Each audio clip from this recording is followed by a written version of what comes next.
ఉన్నాయా? అన్ని అని ఉన్నాయా? అన్నీయు. ఇక్కడ సమస్తము రెండు ఒకటే మీనింగా?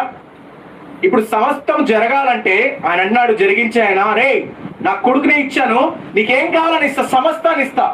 ఇక్కడ అంటున్నాడు ఎలా అవన్నీ వస్తాయంటే, మొదట ఆయన నీతిని ఆయన రాజ్యాన్ని వెతికినప్పుడు అవన్నీ మన వెనకాల వస్తాయంటారు. నేను ఒక చనిపోయిన వాళ్ళ ఆదరణ కూడికి వెళ్ళాను. సాయంత్రం వెళ్ళి కూర్చుంటే పాస్టర్ గారు వాక్యం చెప్తున్నారు. ఆయన వాక్యం చెప్తూ ఎలా పుట్టామన్నది మనకి ఫరక్ లేదు, ఎలా చనిపోతాం అనేదే ఫరక్. కార్య ఆరంభము కన్నా కార్య అంతమము ప్రాముఖ్యమైనది.